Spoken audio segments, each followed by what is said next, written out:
going to talk about Amber Heard. This is part 4. Greg, tell us about the videos we're going to watch. Yeah, guys, this is as close as we're going to get to live on anything. This is the first 2 hours of Cross, and this is Depp's attorneys taking her story apart. And if I have to tell you what this story is, you've probably been in a coma. And he tells you, you will not see my eyes again, doesn't he? Yes, he does in that recording. And he kept that promise, hasn't he? As far as I know, he cannot look at me. He won't look at you, right, Miss Heard? He can't.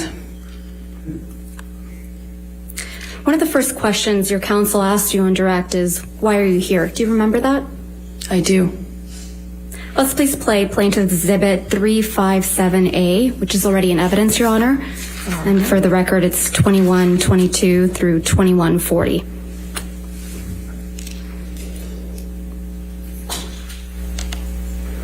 Right, and see what the jury and judge think. Tell the world, Johnny. Tell them, Johnny Depp. Johnny Depp, man, I'm a victim too of domestic violence, and yes. It's a fair fight. And see how many people believe or side with you.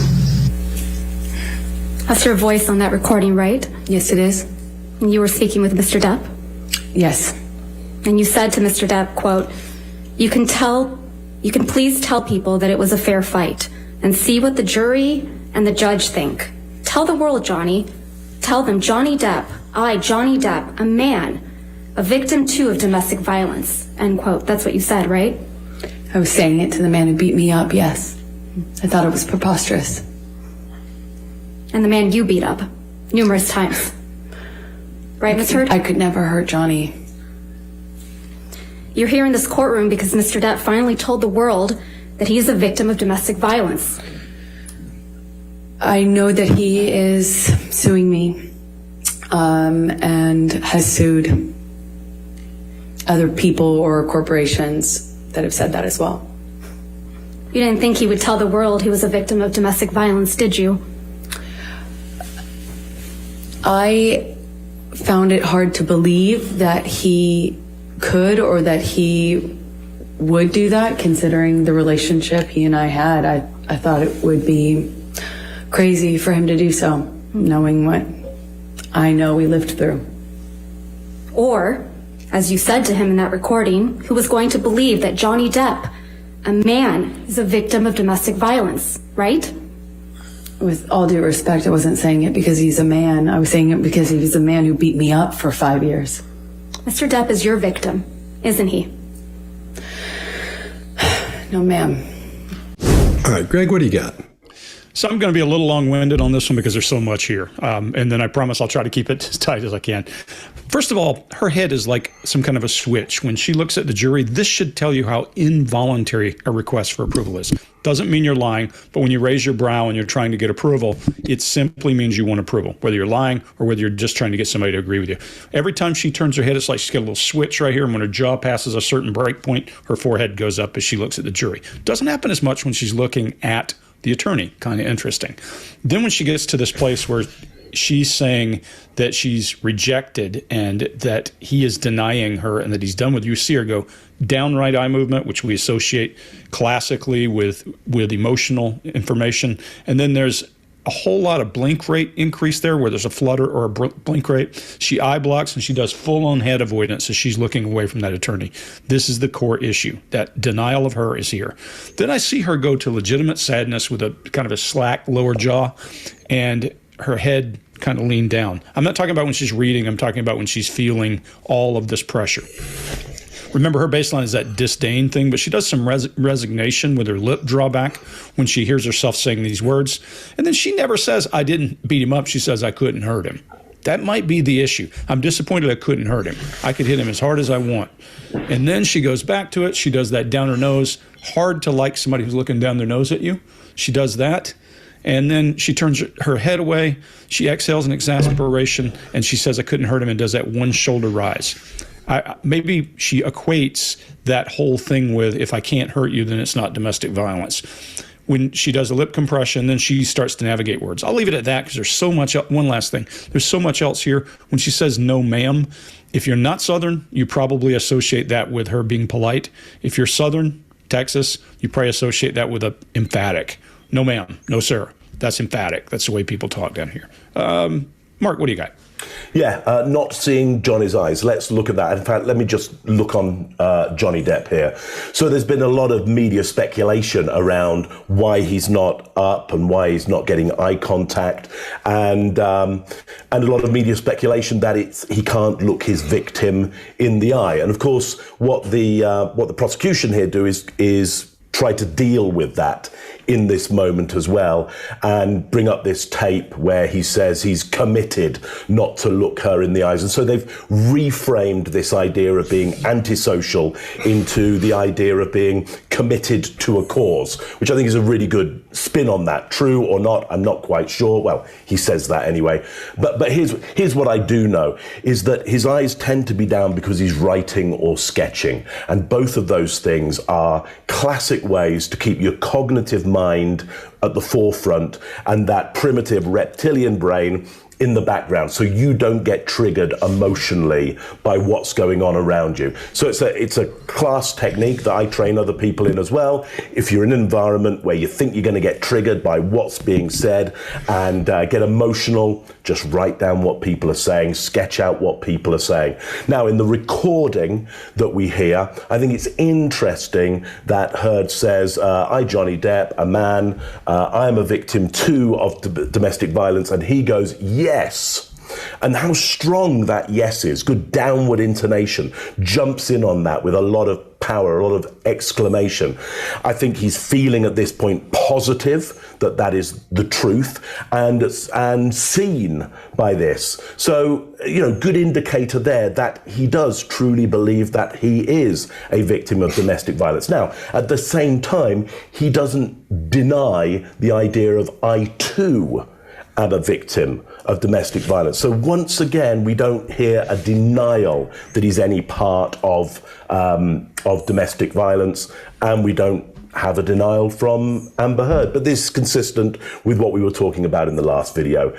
Nobody seems to deny it in any way. Chase, what do you got on this one? Yeah, they did a great job with these questions.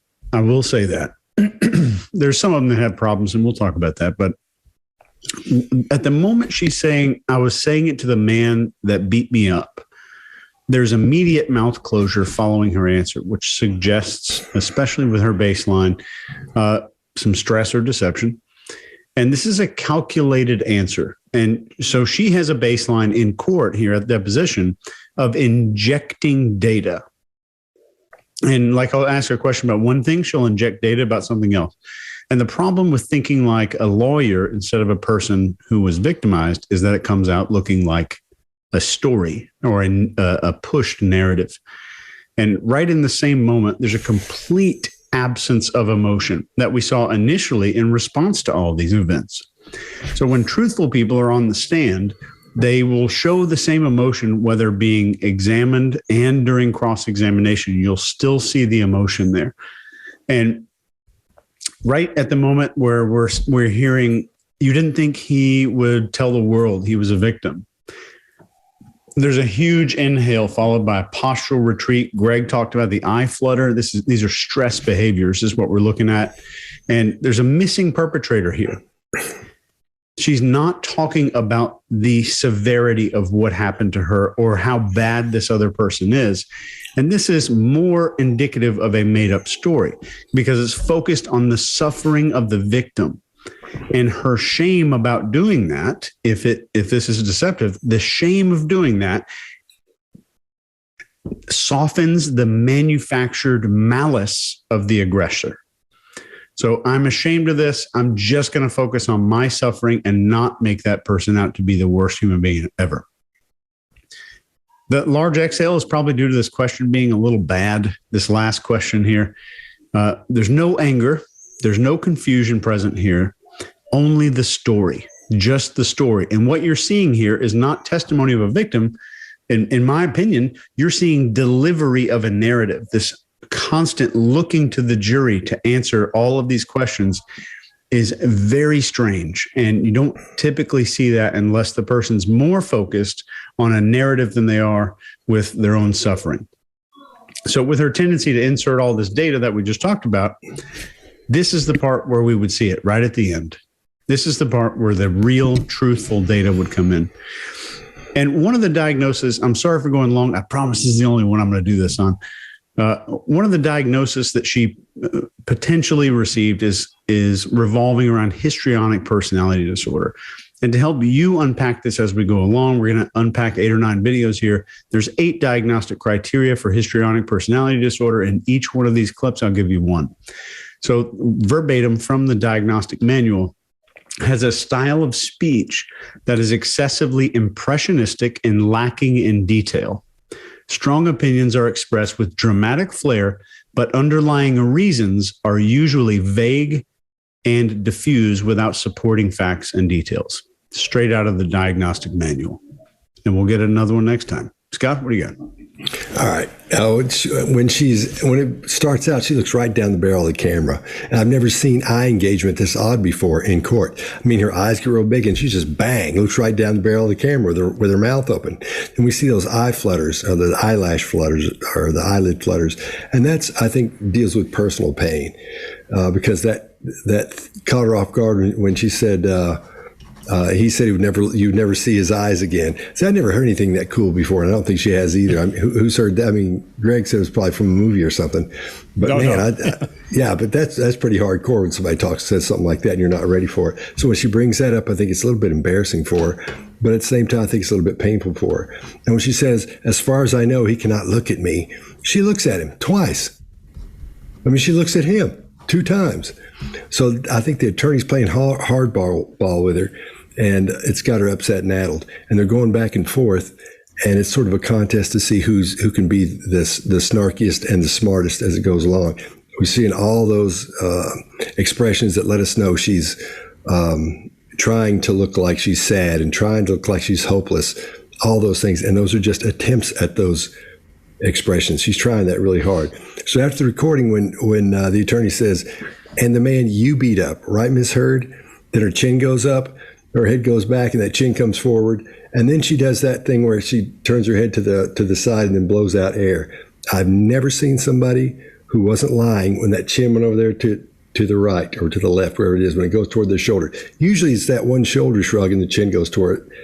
There are no absolutes, but every time I see that, I think that person, I go right to that, and I've been right every time when I've seen the head go to the side and the chin to almost touch the shoulder. I don't know why that is. Greg and I were talking about somebody else one day. You got home and said, "What do you think about this guy?" And I said, "I think this guy is being dishonest," and that was the cue that we talked about there for a second, Greg. And just before she says, "I know that he's suing me," we see her mouth wide open with a chin jut. And that indicates she's trying to control control the situation or control herself. And it happened it was so odd, but it happened so naturally. I think her brain, when somebody verbally attacks her, that's her reaction, is to just blow up. But I think she's controlling it. But I think her face automatically goes into that thing where her chin comes down and out and her mouth opens up wide. I think that's why we keep seeing that. All right, that's all I got. And he tells you will not see my eyes again, doesn't he? Yes, he does in that recording. And he kept that promise, hasn't he? As far as I know, he cannot look at me. He won't look at you, right, Miss Heard? He can't. One of the first questions your counsel asked you on direct is, "Why are you here?" Do you remember that? I do. Let's please play Plaintiff Exhibit 357A, which is already in evidence, Your Honor. And for the record, it's 2122 through 2140.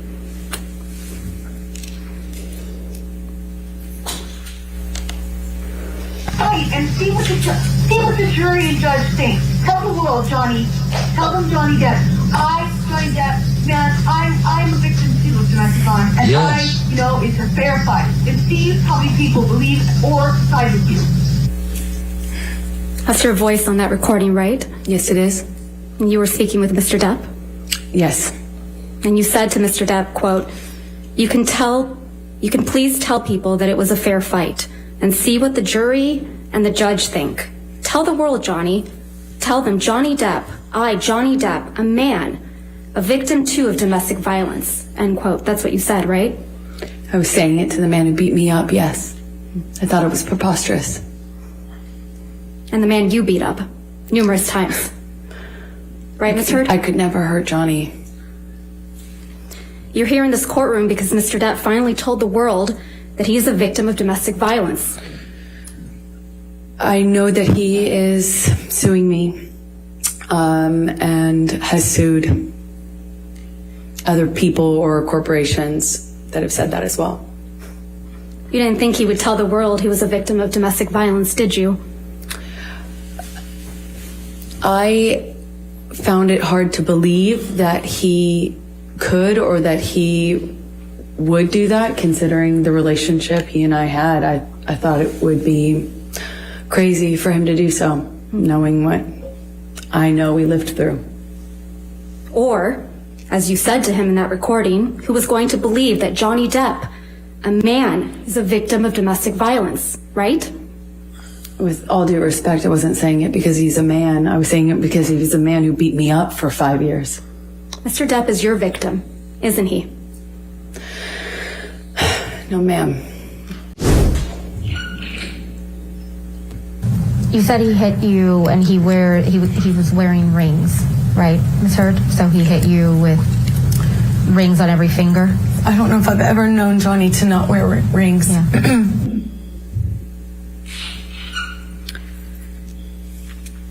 Ms. Heard, you testified to an incident in March of 2013 where Mr. Depp hit you in the face multiple times. Do you recall that? That's correct. And you testified, quote, you don't know how many times he hit you in the face. That's correct. So Mr. Depp hit you in the face multiple times while he was wearing rings on this occasion, correct? Which occasion in March are you referencing? You weren't The specific. testimony that you gave on day 15 of this trial,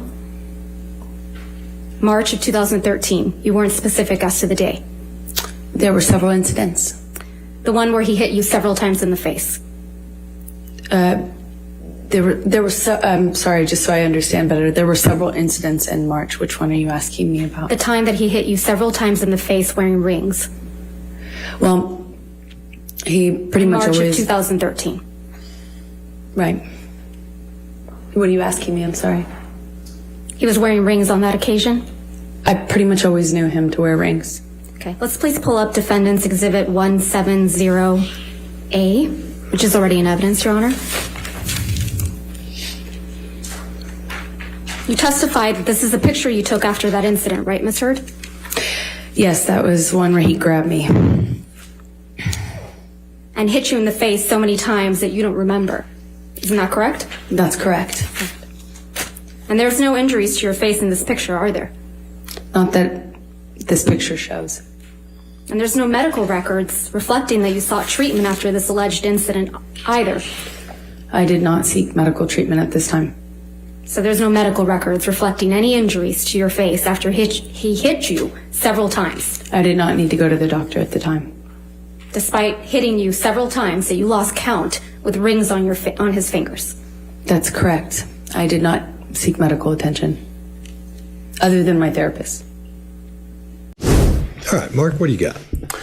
Yeah, so vocal clicks, which are the things that go like this before somebody talks. And we're going to hear a lot of those from Amber Heard, and we hear a lot during this. Now, what does that mean?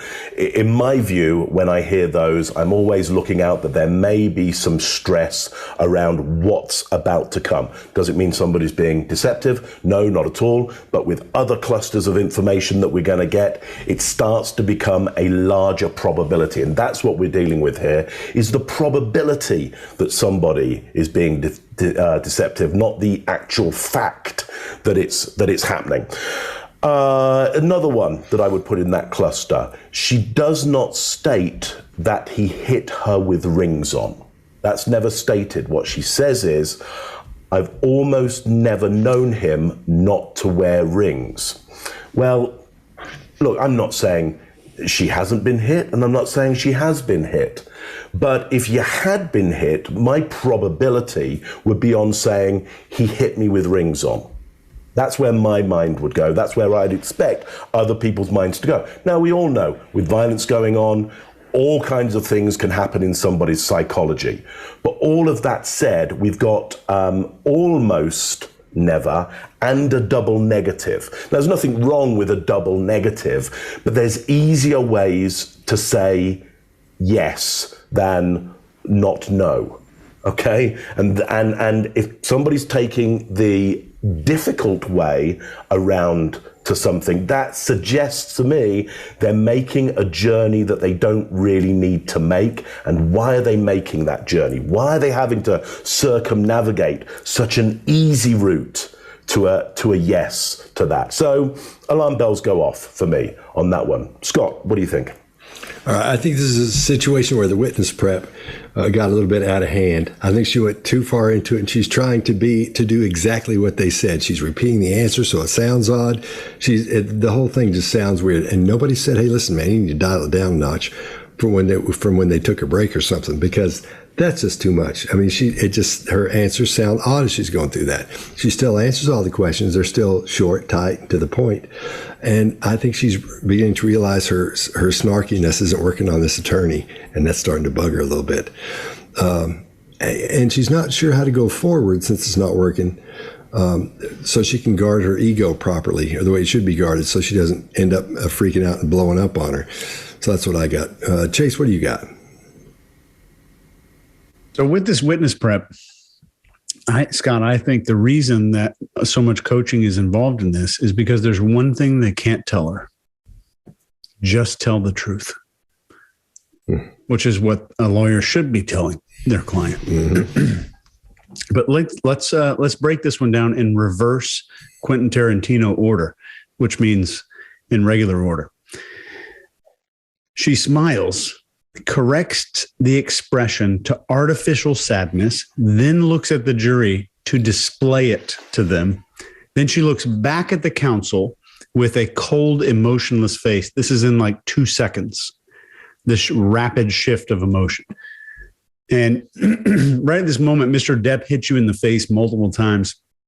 This look to the jury here is horrifying to me, personally horrifying, watching it this morning. It was before the sun came up. It was dark in my office. I was a little scared.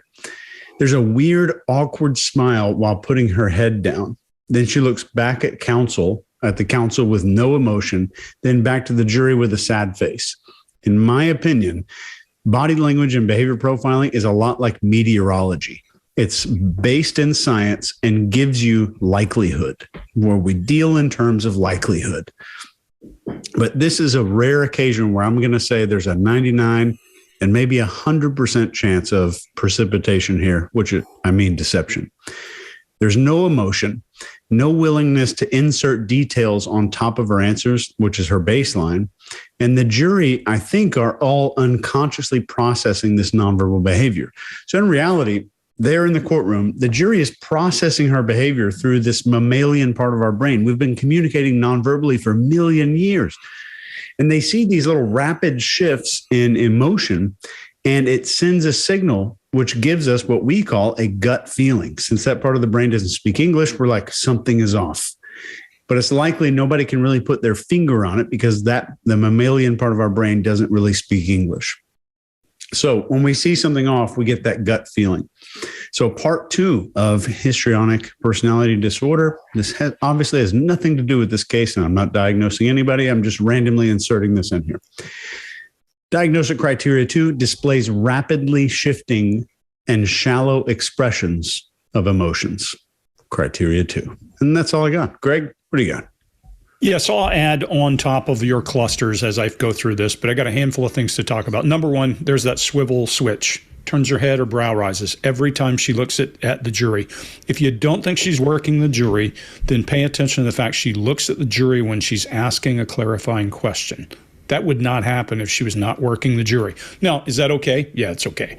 And she's probably been prepped by her counsel that she needs to make a contact with that jury. I'll also tell you, I think, Mark, you hit a couple of things dead on right there, where these vocal tics and the lip compression come out around an emotional issue. I think she's containing, and I think what we're seeing here is well prepared to prevent her from doing what she did on the stand in 2016, or on the deposition in 2016, where she was snarky and talking down and aggressive. You don't want that coming out here. So if I'm If I'm the person who's prepping her, I'd say, that's correct is a fine answer. Don't be snarky. That's correct. That's incorrect. You can see that she has there are a handful of things that we know that we can read.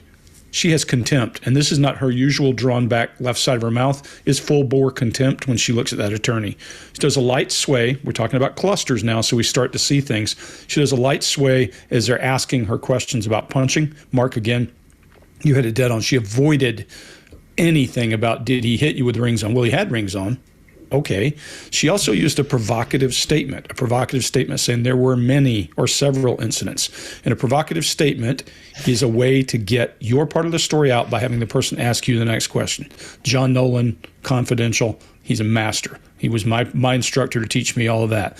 So you look at those pieces, you start to say, okay, we got clusters here now. She's avoiding a question. She says that's correct. We see she's locked down.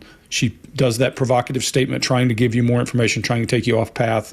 She does some discomfort in her movement, meaning it's rigid, it isn't fluid. We associate that with fight or flight. So all that together, now we start to say, can we tell she's lying? No, but we would certainly want to go after her, and this attorney wants to go after her. That's it.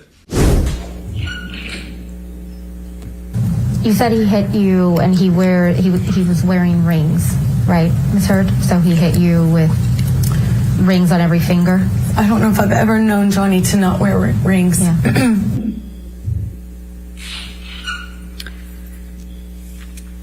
Ms. Heard, you testified to an incident in March of 2013 where Mr. Depp hit you in the face multiple times. Do you recall that? That's correct. And you testified, quote, you don't know how many times he hit you in the face. That's correct. So Mr. Depp hit you in the face multiple times while he was wearing rings on this occasion, correct?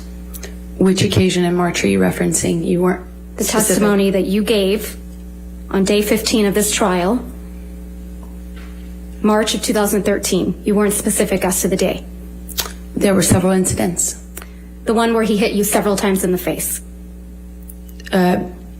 Sorry, just so I understand better, there were several incidents in March. Which one are you asking me about? The time that he hit you several times in the face wearing rings. Well, he pretty much March always... of 2013. Right. What are you asking me? I'm sorry. He was wearing rings on that occasion? I pretty much always knew him to wear rings. Okay, let's please pull up Defendant's Exhibit 170A, which is already in evidence, Your Honor. You testified that this is a picture you took after that incident, right, Ms. Heard? Yes, that was one where he grabbed me. And hit you in the face so many times that you don't remember. Isn't that correct? That's correct. And there's no injuries to your face in this picture, are there? Not that this picture shows. And there's no medical records reflecting that you sought treatment after this alleged incident either. I did not seek medical treatment at this time. So there's no medical records reflecting any injuries to your face after he hit you several times. I did not need to go to the doctor at the time. Despite hitting you several times that you lost count with rings on his fingers. That's correct. I did not seek medical attention, other than my therapist. Ms. Heard, you testified that in January of 2015, there was an incident in Tokyo before Mr. Depp's the film Mordecai's premiere. Is that correct? That's correct. And you told this jury that on this occasion, Mr. Depp was kneeling on your back. That's correct, in the closet. And you also told this jury that you wore a backless dress to the Mordecai premiere that very same night. I did. And you testified that you were checking for bruises in the car on the way to the event to make sure that there were, quote, no visible marks, right? I was checking on my phone after the event to make sure that you couldn't see anything. Your testimony was that you were checking in the car on the way to the event to make sure that there were no marks on your back. Perhaps I misspoke or misunderstood. It was on the way back from it. Was after I was concerned. Concerned that there would be marks in any photographs since we were being photographed at Johnny's press event. And you didn't show this jury a picture of you in that backless dress, though, did you? I don't know what you mean. I'm sorry. you didn't show this jury a picture of you at the Mordecai premiere wearing a backless dress, did you? I haven't had the opportunity to. Okay. I assume you have it? I do. Let's please pull up Plaintiff's Exhibit 1256.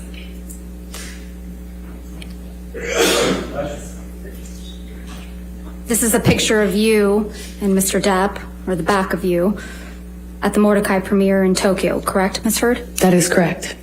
Your Honor, I move to admit and publish this picture. All right, 1256 in evidence.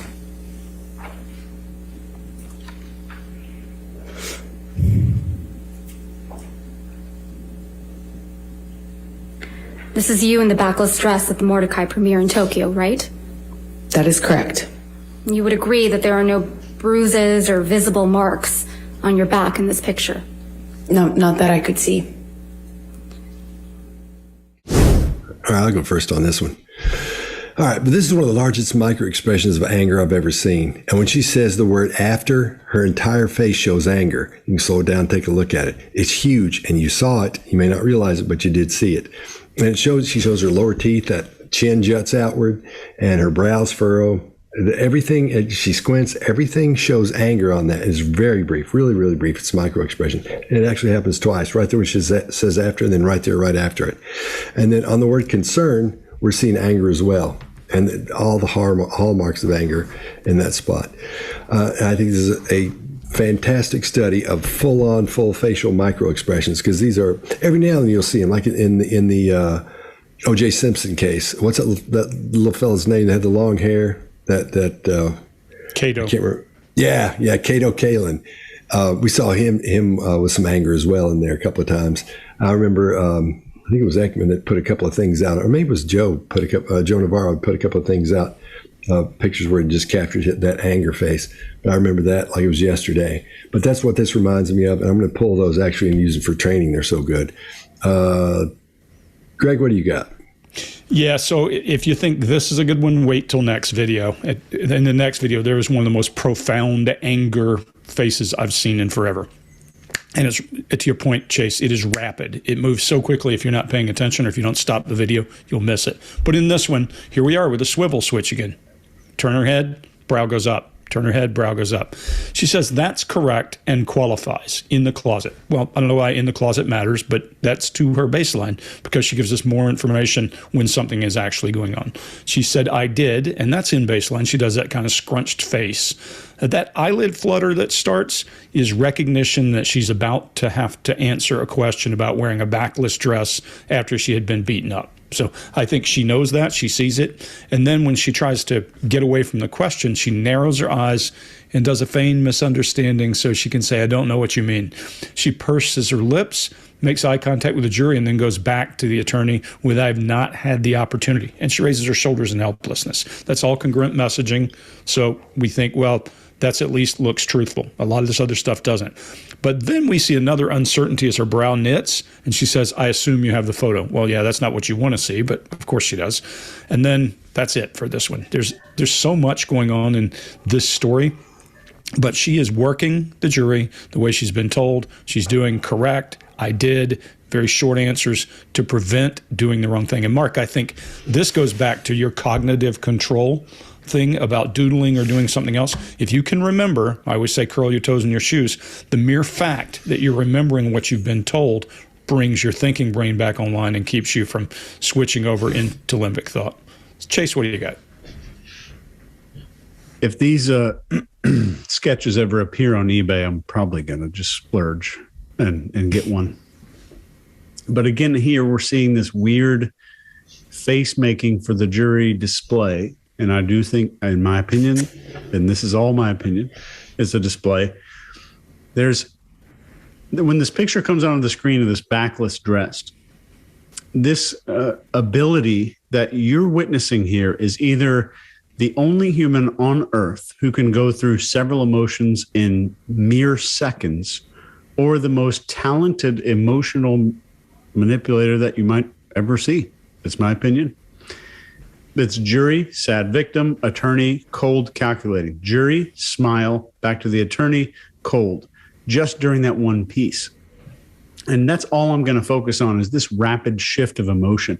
And what we're seeing here is not really testimony. We're seeing a performance that's directed at an audience at very specific times, looking at them, scanning the jury, which you can see in this video. See if you can spot it. There's a moment there where the jury's being scanned during a question to see how they're responding to that question by Ms. Heard. And let me give you a number 3, diagnostic criteria 3 for histrionic personality disorder. This shows self-dramatization theatrically and exaggerated expression of emotion. Number 3, verbatim. Was I the last one? Nope. Oh, sorry, Mark. Go ahead. Lovely, thank you.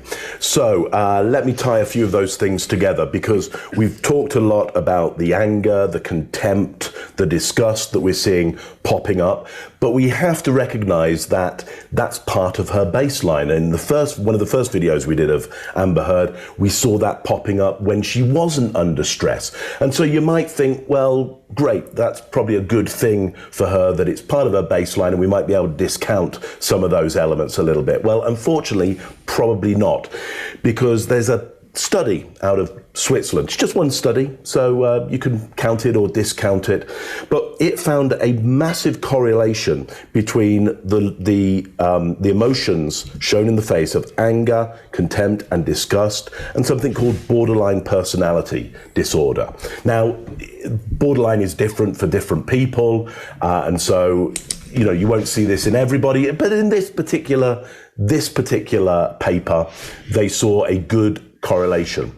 Now, I'm not conflating borderline with histrionic. They're 2 different things, but you can have both of them at the same time as well. And so all of this is pointing towards potentially quite a difficult person to be around. Not impossible, but difficult to be around. And so I think we should keep that in mind, that there may well be. The thing is with emotions popping up in people's faces, when they pop up now and again, most emotions don't last really much more than, I would say, 10 minutes, because it's quite hard work for the body to deal with. Okay. When they pop up for longer than 10 minutes, we tend to call that a mood. Somebody's got into a bit of a mood. It won't be high intensity, but it lasts a long time. And moods can last for hours or parts of days. But usually when somebody wakes up the next morning, that's why it's sometimes good to sleep on it.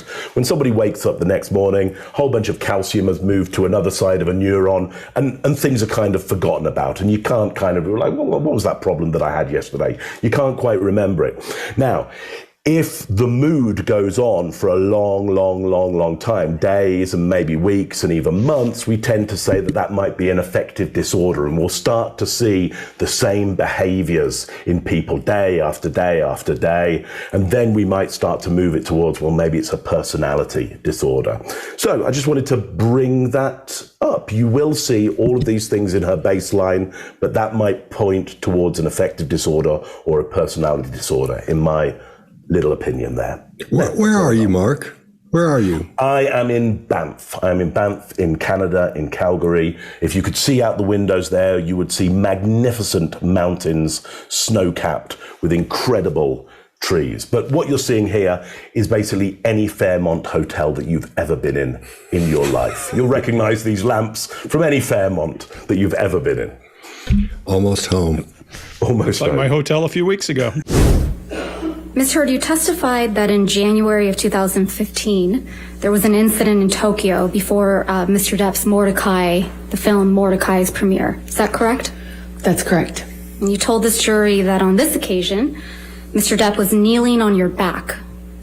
That's correct, in the closet. And you also told this jury that you wore a backless dress to the Mordecai premiere that very same night. I did. And you testified that you were checking for bruises in the car on the way to the event to make sure that there were, quote, no visible marks, right? I was checking on my phone after the event to make sure that you couldn't see anything. Your testimony was that you were checking in the car on the way to the event to make sure that there were no marks on your back. Perhaps I misspoke or I misunderstood. It was on the way back from it. Was after I was concerned. After, concerned that there would be marks in any photographs since we were being photographed at Johnny's press event. You didn't show this jury a picture of you in that backless dress, though, did you? I don't know what you mean. I'm sorry. You didn't show this jury a picture of you at the Mordecai premiere wearing a backless dress, did you? I haven't had the opportunity to. Okay. I assume you have it? I do. Let's please pull up Plaintiff's Exhibit 1256.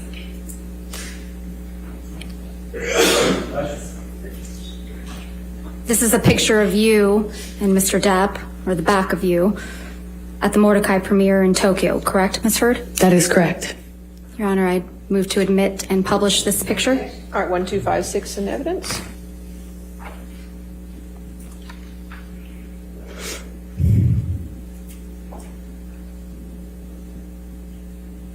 This is you in the backless dress at the Mordecai premiere in Tokyo, right? That is correct. You would agree that there are no bruises or visible marks on your back in this picture? No, not that I could see. You testify that after this alleged incident, you had cuts on your forearms, right? Yes, that's true. And you testified that you had cuts on the bottoms of your feet as well. Yes, that's true. And you testified that you had a bruise across your jaw from when Mr. Depp, quote, clocked you in the face, end quote. That's true. You didn't take any pictures of these injuries while you were in Australia, did you? I don't think I took any pictures. You just took 2 pictures of Mr. Depp's writing on a mirror. Isn't that right? I believe so, yes. So you had your phone on you, right? At some point I did have my phone. And your iPad?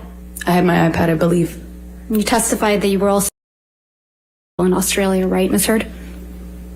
Yes. You testified you bled from your... Yes. There aren't any medical records reflecting that you sought medical treatment for any of these injuries, are there? I did not seek medical treatment after Australia, no. Not for... No, I did not want to tell anyone.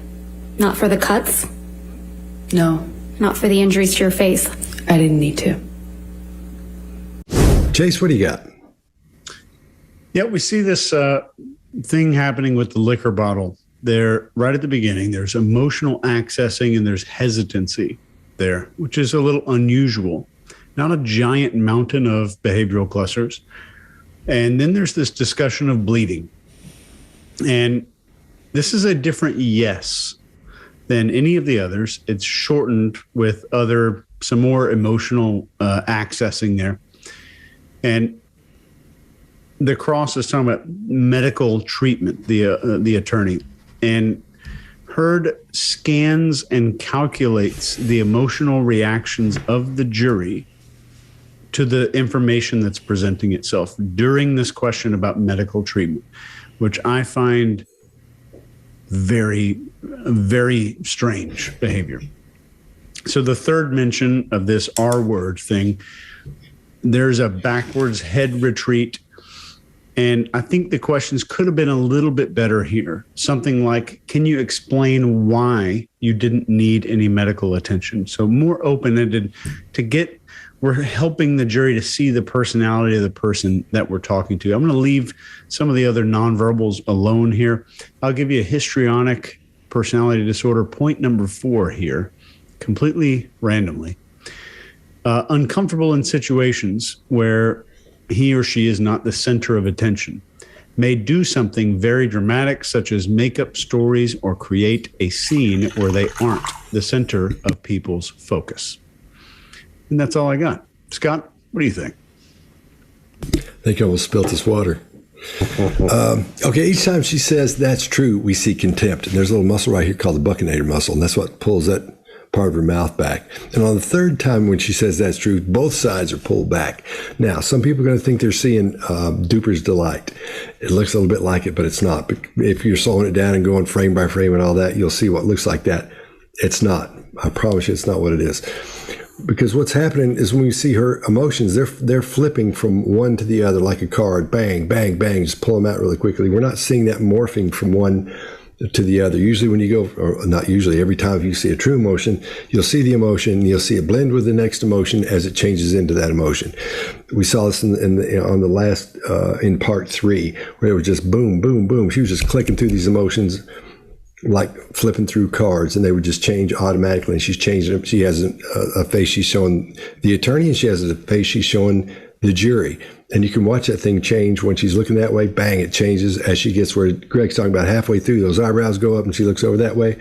It's fascinating how she's trying to pull that off, but she doesn't know not to. If she watches this, she will. But so when the attorney says, you didn't take any pictures of those injuries when you were in Australia, did you? Again, we see micro expressions of anger, 2 of them. And at the same time, with her mouth open really, really wide as she breathes out, or she breathes in at that point, and that chin comes down, and we see some teeth there. Happens really, really fast, but you'll see it if you pay attention. And I'm going to say what I think her brain is doing is reacting the way it normally would when she's being attacked by somebody verbally, be it a boyfriend, be it a husband, be it a friend, whatever. When somebody attacks her, she automatically just snaps into that reply of an attack. And I think that's just like a flinch for her at this point. We'll see that in this volatile type of personality, but she's controlling it. But that's what when you see her mouth wide open like that, and those teeth come out and that chin come forward, that's what we're taking a look at, or that's what we're seeing at that point. I'll stop there. Greg, what do you got? Yeah, so one of the best anger micro expressions, full-blown expressions I've seen in a long time is at 25 seconds. When she says, I don't think, there's real anger there. Let's talk about what anger looks like. Her brows are drawn together and down, her lower teeth are exposed, and her eyes are narrow. So she's focusing on you. There's anger there when she's responding to that question. Then she does something really interesting. Chase, to your point about all this emotional change, she does confusion in the brow, then back to anger, and then back to confusion. There's 3 times like that. It's rapid. And I say all that movement in her face I think is real based on what she's feeling. Scott, I think you're dead on. She would usually be very aggressive, I think, and she's been coached to contain all that. And when all that happens, it's got to go somewhere. Well, hopefully you do it in your hands or your feet or somewhere else. But in her case, I don't think this will piss her off, I'm sure. I don't think she's sophisticated enough for that. I think that emotion is coming to the surface and it's going where it goes. When she answers, when she starts off by saying, yes, that's true, to the question you testified that, she does a vocal tick or vocal click to your point, Mark, in this one, which is an odd place, the only one. And then after she answers the question, she does smug face, that little thing where she is looking down her nose at the woman. Then she goes back to contempt. Well, after the confusion and the brow change, she does the head wobble. That's not a yes and not a no. That's a head wobble. She doesn't know how to respond, and she's moving her head around. That means something in some cultures, but it doesn't in ours, so it has no assigned meaning. It's her confusion. Then she directs contempt, again, at that questioner, and some anger as her chin's up. Yet chin's up, you pointed out, Scott, and the narrow mouth. You can't miss that. And she finally answers after saying, yes, that's true. She went from yes, that's true in the last yes to just yes. So something is going on. Do I know that she's telling the truth or lying? No, but what I do see is a pattern. There's a vocal tick, there's anger, there's telegraphing of her emotions, stuff travels through her face rapidly, and then she shows anger, and she closes it out with a shorter answer. All those are indicators. What do they mean? Not sure. Mark, what do you got? Yeah, we'll see that head wobble, the yes and the no together in a video coming up at another important point, I think, Greg. We get that vocal click. Yes, that's true. Yes, that's true on the second one. Now, no vocal click before that's true, but a big chin raise there. So with everything that everybody else has put into that, I'm really not sure that anything there is particularly true. Now, when we get on to, did you seek medical attention? We all understand that there are all kinds of reasons why somebody who may have been through a real trauma will not seek medical attention, okay? We get that completely. She says, and it's very rational for this situation, I didn't want to tell anyone. Okay, I think that's a very fair thing to say. But she says later on, I didn't need to. So I didn't want to tell anyone. That's why I don't seek medical attention. And then later on, I didn't need to. Well, this seems a deviation from the first story. And I'm not saying you can't have both at the same time, but I'm saying it's a little bit overly complex. And we know these situations can be complex. But personally, I want to go, well, which one? Which of the ones was it? Was it I didn't want to tell anyone, or I didn't need to? Because both of them at the same time feels a little overly complex to me. Now, I know you'll be able to think of all kinds of reasons why that complexity could happen, but it's fitting into a pattern for me of complexity where it doesn't really need to be. And so I worry that if there's complexity where it doesn't need to be in other places, that here's a place where complexity doesn't need to be as well. And here might be a place where there's deceit or a story or it's not quite accurate. So looks not good to me. I don't quite buy it. That's what I've got on that one. Well, we're going into this next one really quick, and people can take just a second while we're doing this to hit that subscribe button. What do you guys think of this one video, 1 to 100? What do you think the likelihood of deception is? Just this one clip that we just looked at. Yeah, put it in the notes. Yeah, you're talking. Yeah, I'm talking to you guys. Oh, us. I'm about an 88. I think 88. I'm going with 88. Yeah, I don't know. On a 1 to 100, two-thirds of the way there. There's just so much shit in her face normally that some of this is part of her baseline. All that negativity in her face, to Mark's point, makes it difficult to say when she's doing contempt for her. And I think it's normal for a person to have contempt for the attorney who's questioning them. I just don't think she's sophisticated enough to block it and to hide it. So I would go 2/3 of the way there. I wouldn't go as high as 88, in my opinion. I'm going to go, but that's a tough one, man. I think I'm going to go a little high, man. I think I'm going to go, I'm 75%. I think she's, too much going on there. And I agree with you, Greg. She's getting ready. She wants to attack so bad she can't hardly stand it, and that's driving her nuts, man. But I'm going to go with 75.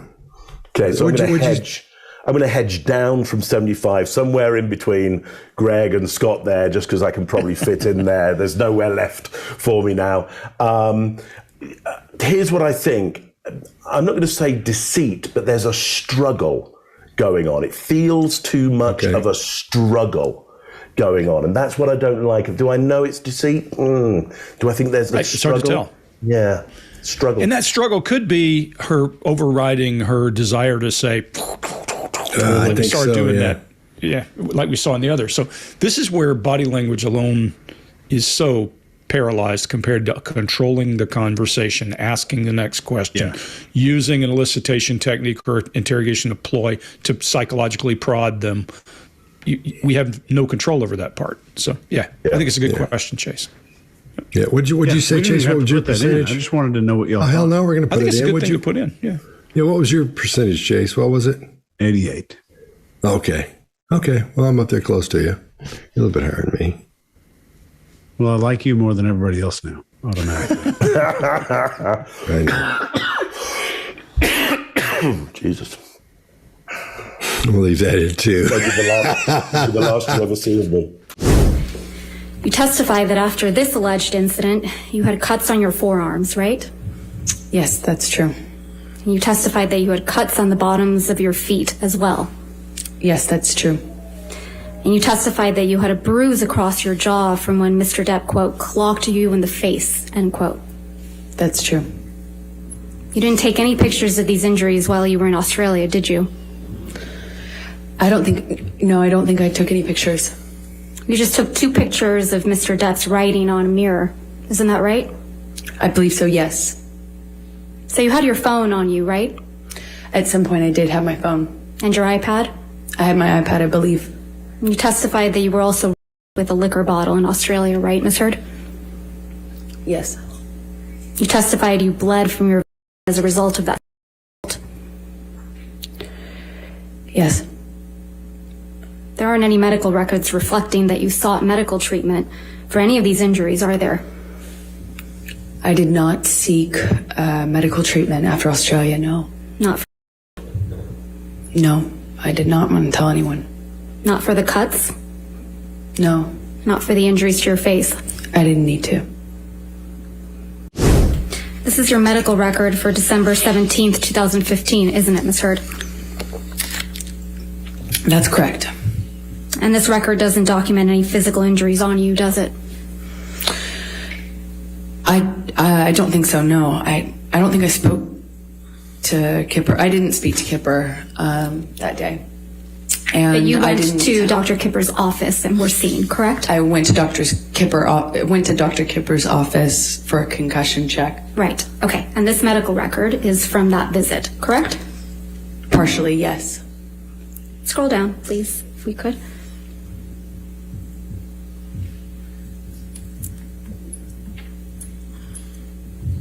The signature Kipper down below. This is the entirety of the medical record, right, Ms. Heard? Yes, what I meant by partial is I didn't talk about what happened to me. I didn't get into my injuries. I didn't get into what happened or ask for anything other than should I get some sort of scan done.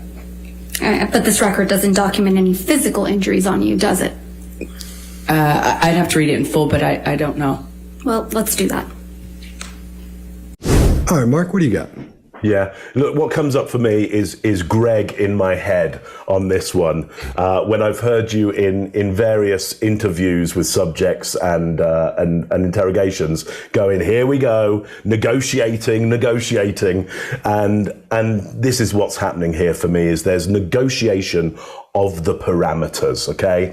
I don't think so, no. I don't think I spoke to Dr. Kipper. I didn't speak to Dr. Kipper, the idea of partially in there. I mean, there's lots more in there. It's just full of negotiation. Now, does this mean deceit? I think in some cases it does. Certainly there's a struggle going on, but maybe in a court, we should expect some of this negotiation and semantic, well, we get a lot of semantic negotiation come on later on. We should expect some of this negotiation. However, I want you to look over the whole of these videos and think, does she negotiate some of the parameters when she doesn't really need to? I think in some of these cases she does, and in some she doesn't. I think I've got a case further on where I think it's very fair that she negotiates the parameter. But by the way, and I just want to call out, I'm sure as we all do, I think it's Camille Vasquez who's the questioner, who's the examiner. Oh man, here. she's awesome. I mean, if anybody comes out of this, never a star and never wanting for it, like that's a lawyer who will always be on demand. Yeah, I think always going to be on demand. What an incredible lawyer! What a brilliant example of calm, assertive, a little bit snarky when she needs to, just to kind of twist the screwdriver a little bit, but just incredible. Greg, what do you got on this one? Yeah, I agree with you. She's negotiating a question at every turn. She does a single shoulder, and I'm going to hit just very few. If you're always going to say that is correct, that is incorrect, that is true, that is not true, you suddenly don't start stammering around things where you need to negotiate. That tells me what's going on inside your little head. And that's why source leads, when you're talking to a person in the interrogation room, and they always give me short one-word answers, and they suddenly give me a long answer, guess what? There's the bear trap. And that's what she steps into here. And she thinks that she's going to dance around it a little bit. And this attorney does a great job of locking her down. So she starts with, that's correct. She does a single shoulder rise at one time out of baseline when she says, I didn't talk about my injuries. Well, why would be my question. Why? And she gives just rambling information to try to cover that why so that she doesn't have to answer anything. A little bit of chaff there, a little bit of spitting out information so that you'll let her move on. She edits as she speaks. When she says, I don't think, I didn't, I'd stop right there and say, which is it? You don't think or you didn't? Which is it? Which is it? Which is it? And you lock her down. Of course, she's got an attorney who will stop that from happening. One other thing, if you're her and you're drinking a glass of water, this is free advice to you.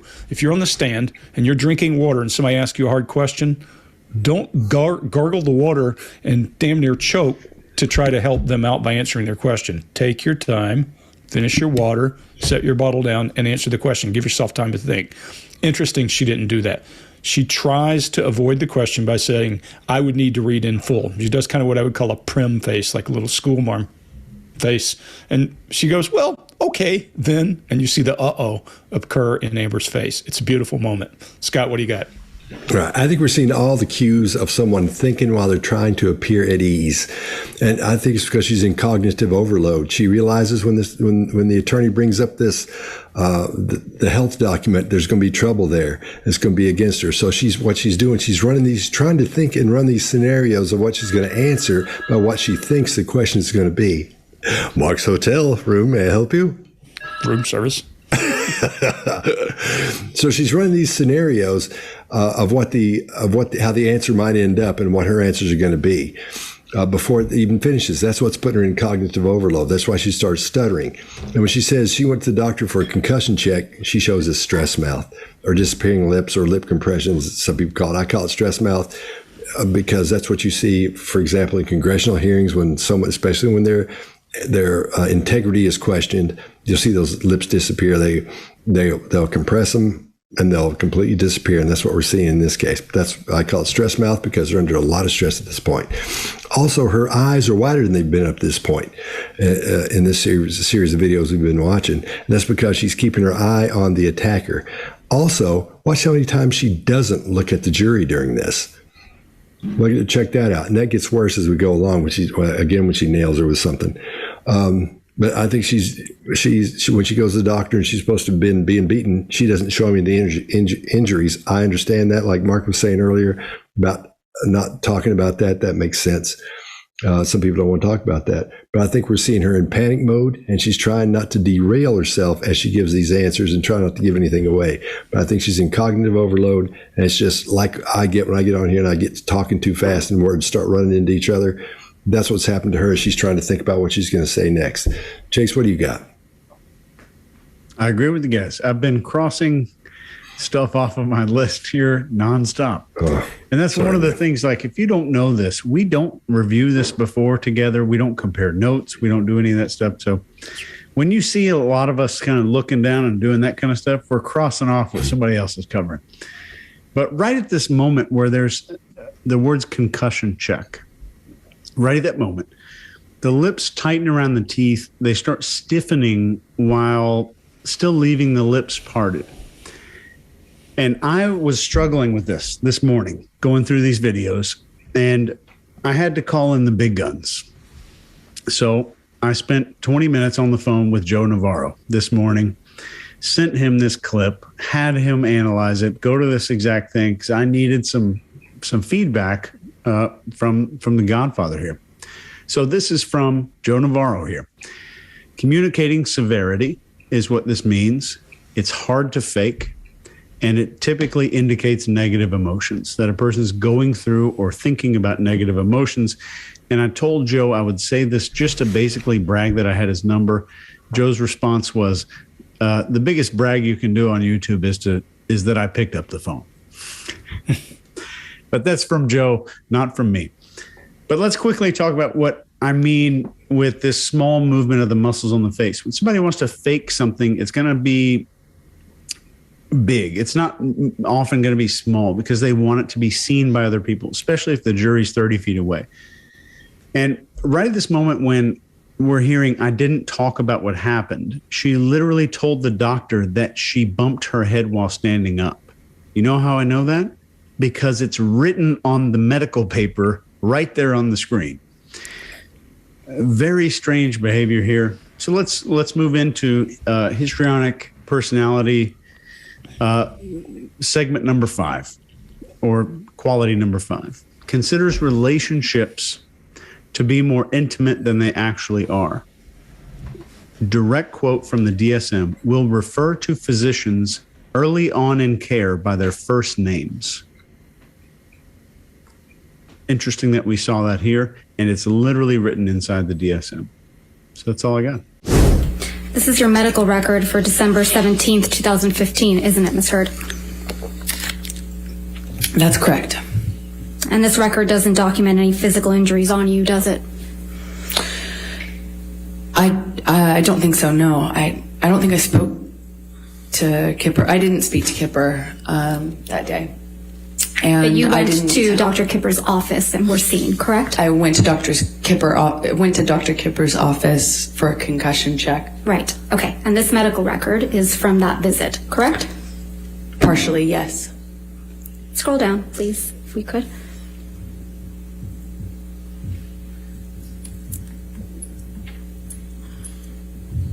The signature, Kipper, down below. This is the entirety of the medical record. Right, Ms. Hurd? Yes, what I meant by partial is I didn't talk about what happened to me. I didn't get into my injuries. I didn't get into what happened or ask for anything other than should I get some sort of scan done. But this record doesn't document any physical injuries on you, does it? I'd have to read it in full, but I don't know. Well, let's do that. Directing your attention, Ms. Hurd, to a photograph. This is a photograph you took in March of 2013, right? That is correct. And this was taken at your apartment in Orange? Yes, And this is your breakfast table? that is correct. And it's your testimony that Mr. Depp left this breakfast table just the way you took it. That is correct. So this is what the table looked like after Mr. Depp had been doing cocaine? Well, clearly he has yet to snort these lines. There are 4 lines of cocaine on this table, right, Ms. Hurd? In this picture, I see 4 lines. There isn't any cocaine residue around those lines, right? Not that I can tell, no. Doesn't really look like anyone's been doing cocaine off that table, does it? With all due respect, I'm not sure you know how that works. I'm asking if you do. You've testified you've done cocaine. I have. Doesn't really look like Mr. Depp or anyone was doing cocaine off that table, does it? I beg to differ with you on that. When you snort cocaine, typically it goes into your nose. And there's Doesn't stay on the residue. table. There's residue from that cocaine when your lips and nose touch the table, right? Well, the tampon applicator next to the driver's license that you see is a device that I believe my sister had taught him to use in order to put the cocaine in your nose. Mr. Depp is a pretty heavy smoker, right? He is. And that's a cigarette in the ashtray in the back there? Back right? Yes, it looks like one of his hand rolls. There's no other cigarettes in that ashtray, are there? I see one cigarette. The one that's not smoked. That's correct. There's no ash in that ashtray either, is there? Not that I can tell in this picture. It's pretty clean. In this picture, it looks like it, yes. It's a pretty neat table. Wouldn't you agree? Depends on what you would call neat, I suppose. And you sent this picture to your friend, Rocky Pennington, as well, didn't you? I sure did. And when you sent it, you said, quote, "Look at my morning," or something like that. Is that right? Yay for mornings. So you have a habit of sending staged photographs to your friend Rocky, don't you? I had a habit of communicating with my best friend about what was going on in my life. You don't have any pictures of Mr. Depp actually consuming cocaine, do you? I don't think I have a picture of him mid-snort. No.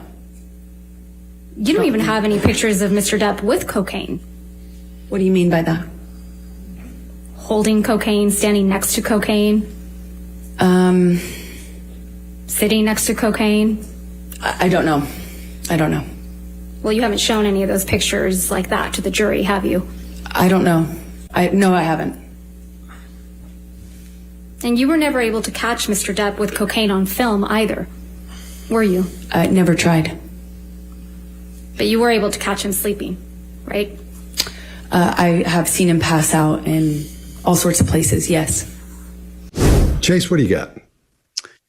These are some rapid and quick answers. And then we're seeing after these in the beginning here, we see some backpedaling, some not answering questions at all. So one thing I will continuously tell, since you're subscribing as we speak, You're going to hear this quite often. What's being concealed in the story? Is there emotion? Is there detail? Is there sensory detail? What's being concealed or removed from a person's story? So instead of just looking at the verbal stuff, the nonverbal stuff, what's being hidden in the story? Right when she says, not that I can tell, no, this is the most strongest indicator of anger that's not the anger facial expression that I could possibly see. And this is a dominant shoulder retreat. The dominant shoulder starts moving away from the person that's asking questions. Because I think as this next question is loading, she knows where it's going. And there's a lot of lower teeth exposure here. And right when she's saying, I have a habit of communicating to my best friend, there's some closed eye talking going on there, which typically indicates in some people pretentious feelings of or self-pride. And you haven't shown any pictures to that jury. We hear that elicitation statement in there again, John Nolan. This is another bizarre expression, kind of flash to the jury. You can watch it right on her face. You can see it. The video is going to come up as soon as we're done.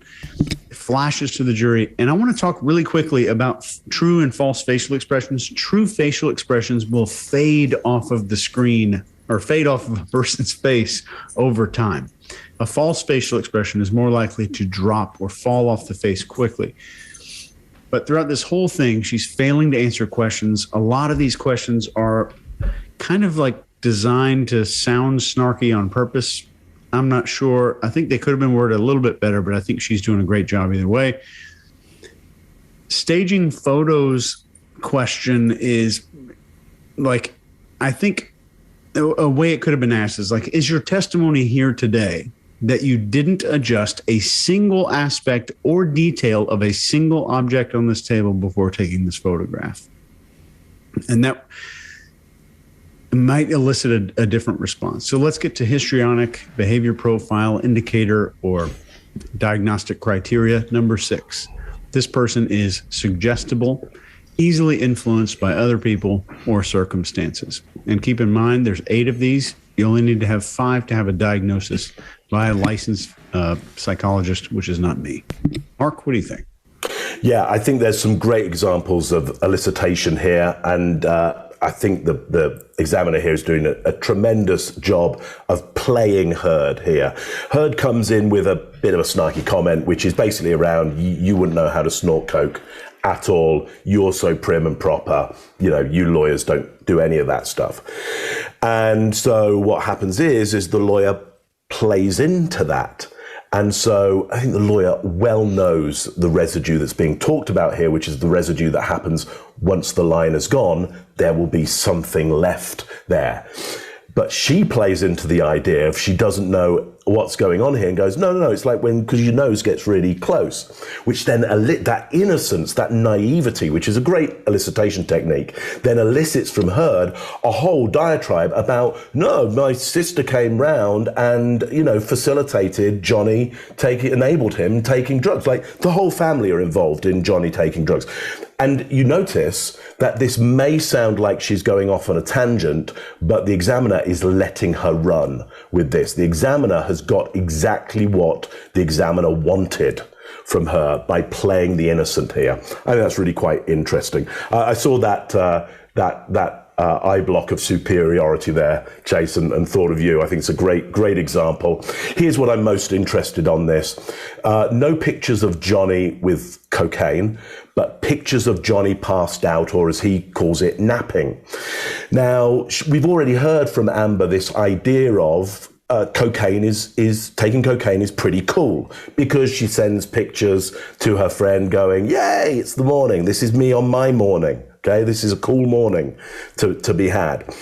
But she doesn't take pictures of Johnny doing cool stuff like that. She takes pictures of Johnny passed out or asleep, I believe, because that's embarrassing and not cool. When you get to a certain age and you can't handle your drugs like you used to be able to do as a young rock and roller, it gets a bit embarrassing.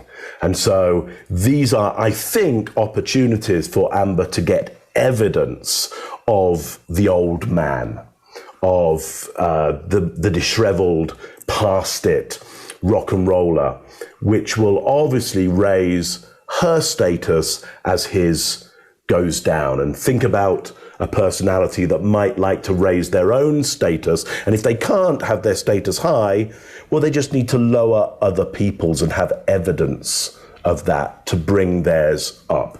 Interesting stuff. Greg, what do you got on this one? Yeah, one thing that you'll notice in this case that is missing, she has been very engaging with the jury up to now. And you'll notice she starts off engaging the jury with that switch. She looks over, her brow rises again. And then she forgets that as she starts to get in a bind. She shows some absolute contempt and some disgust as she engages the attorney after she first looks over to these guys and goes, well, clearly you don't understand, or whatever her words were there. And she's trying to bring the jury along with her, but suddenly she steps into that trap. And I think, Mark, you're dead on. The attorney uses naivete, which means I'm feigning not to understand a complex thing, so you explain it to me. It preys on our natural instinct to teach. So what you're doing is that she then starts to spill information, and she has a rational response for why there is no residue left and that kind of thing.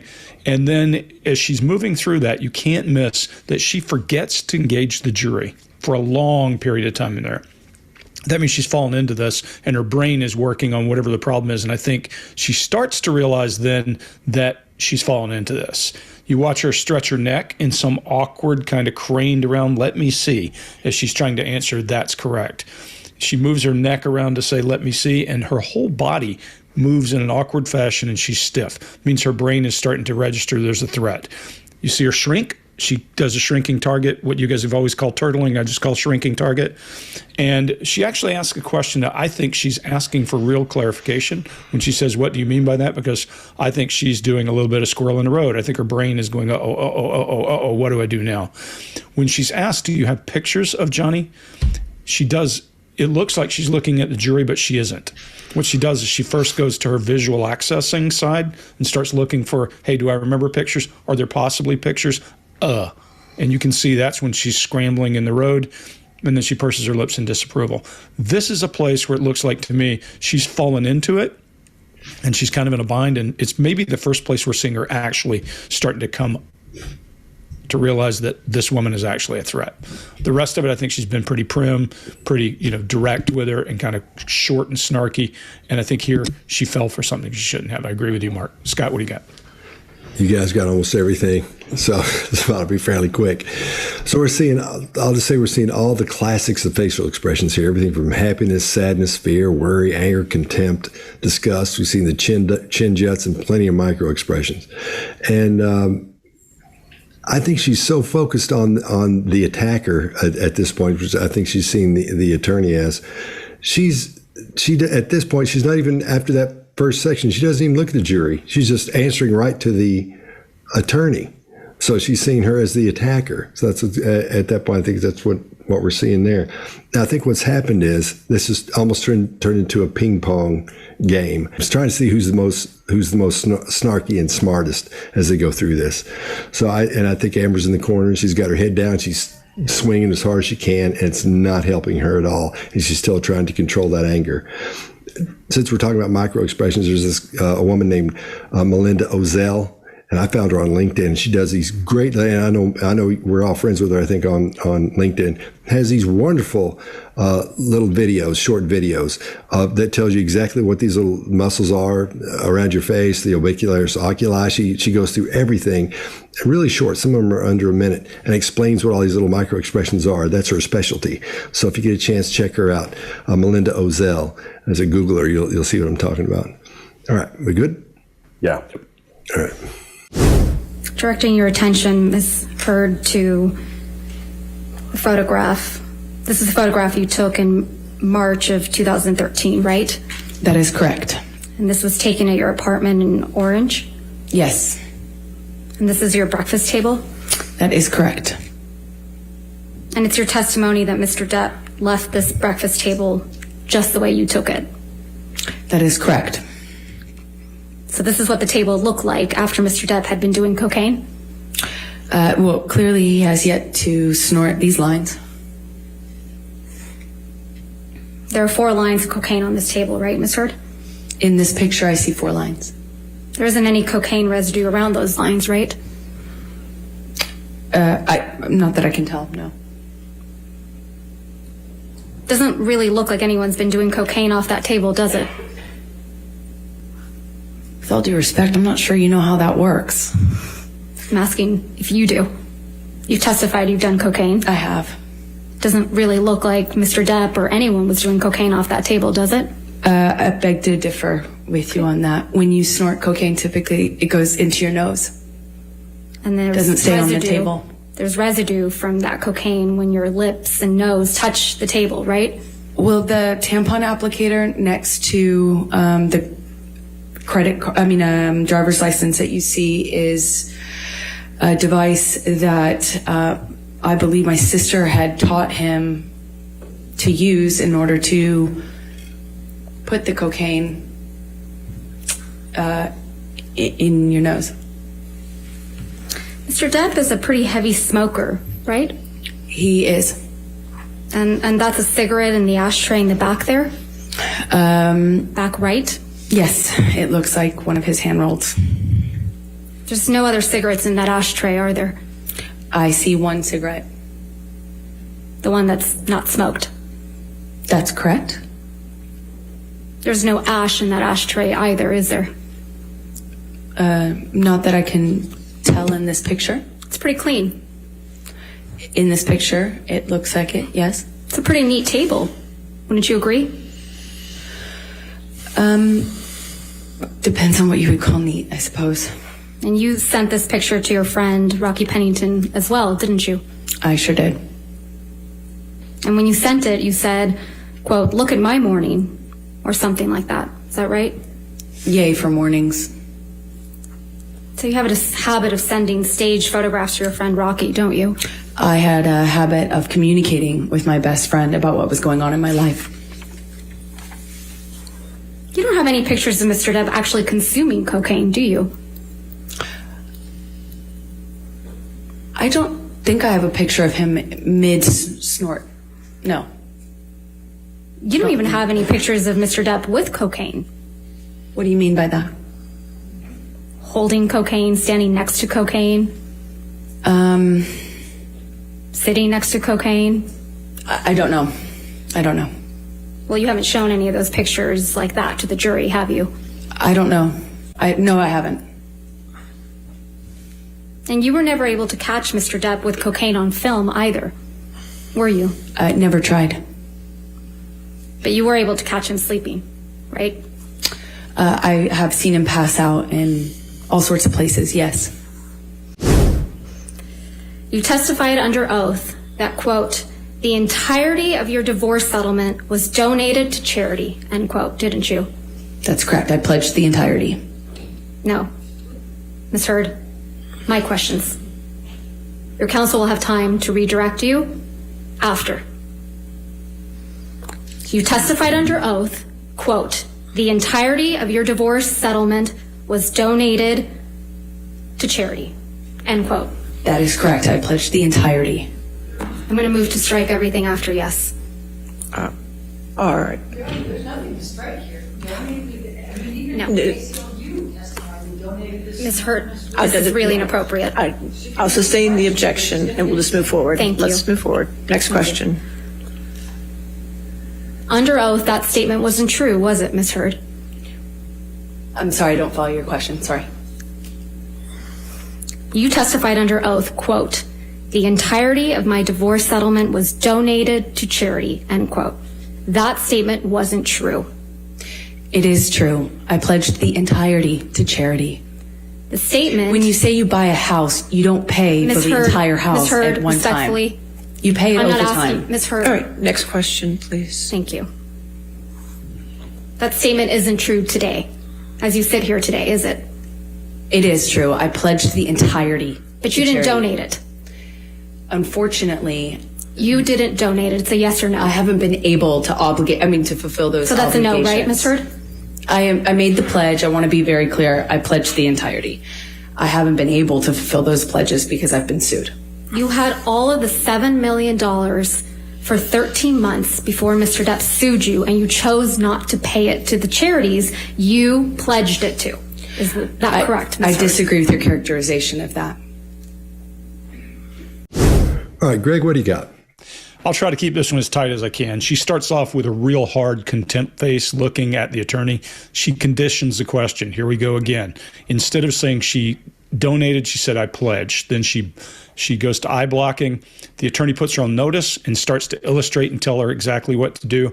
And then one of my favorite parts of anything we've seen is she gets to this emotional head tilt where her eyes are down to the right. Lips are drawn and her eyes are narrow. That's pre-conflict body language all day. If you can't recognize that, you're probably going to get in an argument with someone today. Then she conditions the question again with I pledged. Then she goes to hard eye contact with low blink rate because she realizes this is a threat. And then this is her saying what she thinks she's going to be able to get away with, and she doesn't. She goes to full-on rejection. Desmond Morris tongue jut for rejection, her chin out in defiance. She changes her cadence, and then she's full of contempt and sarcasm as she's working her way through. Her blink rate increases, and then the final blow is she conditions the question, softens the question, and distances the question with, I disagree with your characterization of that. Now, what's happening here is all that stuff that these attorneys have caused her to put in place to cover up 2016 Amber has slipped. And we're starting to see 2016 Amber slide out of here. Chase, what do you got? Yeah, one thing you'll notice is she's using the same tactics around avoiding truth around donation as she is around all the instances of violence. And right when the judge says, let's move forward, right here, I want you to watch this. I think Hurd thinks that her games are working and wrongly assumes that the sustained objection means that her attorney won. I do think that that's exactly what we're seeing. She sits upright. There's condescension on the face. The chin goes up. This is a challenge behavior. She's showing genuine joy in the game that's going on right now with this word salad testimony. And we can upgrade this maybe to Mark's favorite word. It might be a word lasagna. But under oath, that statement wasn't true, was it, Ms. Hurd? So we hear that from the opposing counsel. And I want you to watch the eye flutter. This is strange because it really stands out here. And this helps her to delay the process and continue the game of deception that I believe she is genuinely enjoying, in my opinion. And when she says, I disagree with your characterization of that, there's a dismissive head tilt. She feels, I think, entitled and almost proud to have learned these new methods of linguistic manipulation. And those words are from her attorneys. I would bet on it, at least $4. On a side note, this stone cold attorney sitting next to Depp is finally showing some emotion. This is the first time we're seeing him do anything. I think the entire courtroom is in disbelief right here at how someone could weave such a deep-rooted web so openly and blatantly. And it might help us to ask ourselves the question, what kind of person would be comfortable doing all of this? So finally, histrionic number 7 or 8 here. Personality disorder indicator, uncomfortable in situations where she is not, or he, the center of attention, does things dramatic like creating stories or a scene to make themselves more of people's focus. And one more is using themselves or their body to gain attention from other people. Scott, what do you got? All right. I think she knows she's busted. And that's when her nose goes up and that chin goes out and she looks down her nose at the attorney. And almost every blink, like you were talking about, Chase, every blink is a double blink. It's really, really odd. It's really, really odd because she does the eyelash flutter, the eye blink flutter and all that earlier on. But this time, every one of them is a double. So I think that's something to point out there. That just lets us know her stress is just jacked really hard. And at the same time, when she looks back and forth from the jury, we see that head, when she turns, her head does a thing where it goes back and forth like this. And it does this little wavering thing back and forth. I think that's an adapter. Any repetitive behavior, we see that as an adapter, a way to get rid of that built up stress or tension. And she's really tense and really stressed right here. And I think that's what's happening. Mark, what do you got? Yeah, so negotiating the criteria here, it's argumentative and it is semantic. It's a semantic word, lasagna, I think there. But I actually think that's what she's doing has some reasonable nature to it at a semantic level. And she is accurate that in large gift giving, you don't give it all at once. Just in the same way, however, that Anna Sorokin was accurate when she said rich people borrow money. That's true as well, okay? But really what's happening here is the trying to get out of that timeline of you didn't give all the money immediately. Well, I pledged it, yeah, but you didn't give it. So there's a semantic argument going on here. Johnny Depp's kind of sidekick there, who's an interesting little character, doesn't seem to do very much apart from this moment where he suddenly realizes he has a piece of information about the timeline and he's just desperate to give it. And so when he gives it across and he hears the questioner, the examiner, read out what he's put forward, he's there nodding his head. And when it doesn't beat her, because she is going to argue this one to the very, very last, because that's the kind of person she is. And it's to her benefit to keep on arguing this one. When it doesn't go his way, he simply can't believe it. He's in shock with the rest of the court. Like, I can't believe this is going on. But I think there is something quite reasonable in some ways about what's going on here in a court. But you wouldn't want this kind of arguing day to day outside of a court, because that could get really taxing on a day-to-day basis. And it may be that this particular personality might do this kind of argument on a daily basis, which could be quite taxing. Yeah, that's all I got on this one. All right. You testified under oath that, quote, the entirety of your divorce settlement was donated to charity, end quote, didn't you? That's correct. I pledged the entirety. No. Ms. Heard, my questions. Your counsel will have time to redirect you after. You testified under oath, quote, the entirety of your divorce settlement was donated to charity, end quote. That is correct. I pledged the entirety. I'm going to move to strike everything after yes. All right. There's nothing to strike here. No. Ms. Hurt, this is really inappropriate. I'll sustain the objection and we'll just move forward. Thank you. Let's move forward. Next question. Under oath, that statement wasn't true, was it, Ms. Heard? I'm sorry, I don't follow your question. Sorry. You testified under oath, quote, the entirety of my divorce settlement was donated to charity, end quote. That statement wasn't true. It is true. I pledged the entirety to charity. The statement... When you say you buy a house, you don't pay for the entire house at one time. You pay it over time. Ms. Heard. All right, next question, please. Thank you. That statement isn't true today, as you sit here today, is it? It is true. I pledged the entirety. But you didn't donate it. Unfortunately... You didn't donate it. It's a yes or no. I haven't been able to to fulfill those obligations. So that's a no, right, Ms. Heard? I made the pledge. I want to be very clear. I pledged the entirety. I haven't been able to fulfill those pledges because I've been sued. You had all of the $7 million for 13 months before Mr. Depp sued you, and you chose not to pay it to the charities you pledged it to. Is that correct, Ms. I Heard? disagree with your characterization of that. All right, let's give a quick little wrap up and throw it around the room, and we'll wrap up what we think is going on here and our thoughts on it. Mark, you want to go first? Yeah, I would just say this. There is huge struggles going on for Amber Heard during this storytelling. I'm not going to talk about it in terms of what's the truth and what's deceit. I mean, personally, I think it probably moves towards deception quite a lot of the time. But I can say for sure there's a struggle going on when really there shouldn't be a struggle going on. If it were a true story, should be super easy to get across, even if there's stress and pressure and angst and all kinds of horrors that have really happened. It still should have a certain ease to it that it doesn't have. Chase. I think most of what we're seeing here is just like that game called Two Truths and a Lie. I think there's a lot of weaving going on here. And I think there's a truth and lies that are mixed together in a way that every lie has three pieces of evidence that kind of almost sort of support it a little bit, maybe. And that's what we're seeing. There's a lot of stuff going on that's truthful, and there's a lot of lies underneath. Greg?